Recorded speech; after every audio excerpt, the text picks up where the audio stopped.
বন্দে মাতরমের 150 বছর পূর্তিতে সংসদের রচয়িতা সাহিত্য সম্রাট বঙ্কিমচন্দ্র চট্টোপাধ্যায়কে বঙ্কিমদা সম্বোধন। समझ गए थे कि बंगाल की धरती से निकला बंकिम दा का ये भाव पुत्र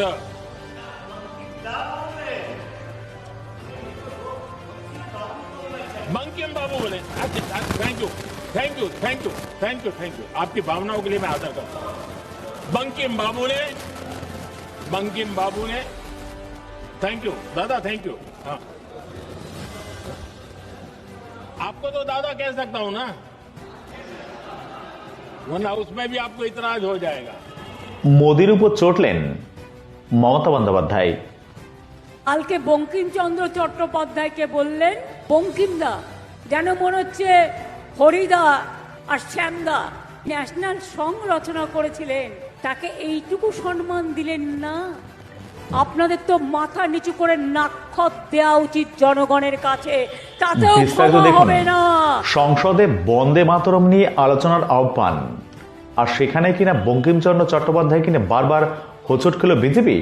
প্রধানমন্ত্রী নরেন্দ্র মোদী বঙ্কিমচন্দ্রকে বঙ্কিমদা বলে বিতর্ক জড়িয়েছেন, যেমন তেমনই কেন্দ্রীয় মন্ত্রী বঙ্কিম দাসকে বিতর্ক জড়িয়েছেন এই বলে। সেই নিয়ে এবার মুখ খুললেন পশ্চিমবঙ্গের মুখ্যমন্ত্রী তথা তৃণমূল নেত্রী মমতা বন্দ্যোপাধ্যায়। কোচবিহারের মাটি থেকে বঙ্কিমচন্দ্রকে অপমান করার অভিযোগ তুললেন তিনি।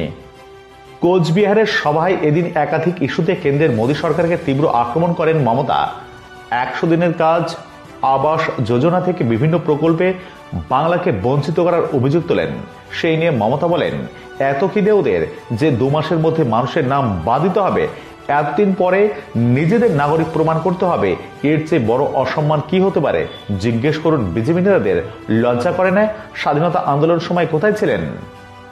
এরপরেই বঙ্কিমচন্দ্রের নাম বিভ্রাট নিয়ে মোদীকে আক্রমণ করেন মমতা। বলেন, কাল বঙ্কিমচন্দ্র চট্টোপাধ্যায়কে বললেন বঙ্কিমদা, যেন মনে হচ্ছে হরিদা শ্যামদা বঙ্কিমচন্দ্র চট্টোপাধ্যায় জাতীয় গান রচনা করেছিলেন, তাকে এইটুকু সম্মান দিলেন না। আপনাদের তো মাথা নিচু করে জনগণের কাছে নাক খত দেওয়া উচিত, তাতেও ক্ষমা হবে না। আপনারা অসম্মান করেছেন দেশের ইতিহাস, সংস্কৃতি, আন্দোলনকে। গতকাল প্রধানমন্ত্রী মোদী সংসদে দাঁড়িয়ে ঠিক কি বলেছিলেন দেখুন। अंग्रेजों के द्वारा और उस समय उनका जो राष्ट्रीय गीत था गॉड सेव द क्वीन, इसको भारत में घर घर पहुंचाने का एक षड्यंत्र चल रहा था। ऐसे समय बंकिम दा ने चुनौती दी, ईंट का जवाब पत्थर से दिया और उसमें से वंदे मातरम का जन्म हुआ। एक फैशन हो गई थी भारत को कमजोर, निकम्मा, आलसी, कर्महीन, इस प्रकार भारत को जितना नीचा दिखा सके ऐसी एक फैशन बन गई थी। उसमें हमारे यहां भी जिन्होंने तैयार किए थे वो लोग भी वही भाषा बोलते थे।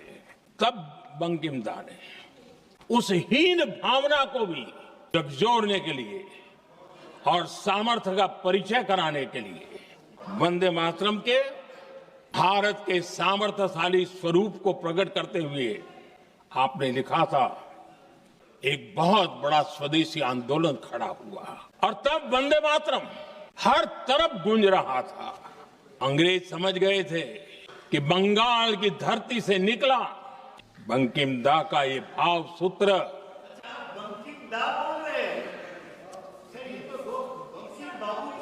बंकिम बाबू बोले। अच्छा, thank you thank you thank you thank you thank you आपकी भावनाओं के लिए मैं आदर करता हूं। बंकिम बाबू ने थैंक यू दादा, थैंक यू। हाँ, आपको तो दादा कह सकता हूं ना, वरना उसमें भी आपको इतराज हो जाएगा। बंकिम बाबू ने ये जो भाव विश्व तैयार किया था, उनके भाव गीत के द्वारा उन्होंने अंग्रेजों को हिला दिया और अंग्रेजों ने देखिए कितनी कमजोरी होगी और इस गीत की ताकत कितनी होगी। अंग्रेजों ने उसको कानूनी रूप से प्रतिबंध लगाने के लिए मजबूर होना पड़ा था। अपने पर सजा, आपने पर सजा, इतना ही नहीं, वंदे मातरम शब्द बोलने पर भी सजा। इतने कठोर कानून लागू कर दिए गए थे। ये हमारी स्वतंत्रता का मंत्र था, ये बलिदान का मंत्र था, ये ऊर्जा का मंत्र था, ये सात्विकता का मंत्र था, समर्पण का मंत्र था, ये त्याग और तपस्या का मंत्र था, संकटों को सहने का सामर्थ्य देने का ये मंत्र था, और वो मंत्र वंदे मातरम था।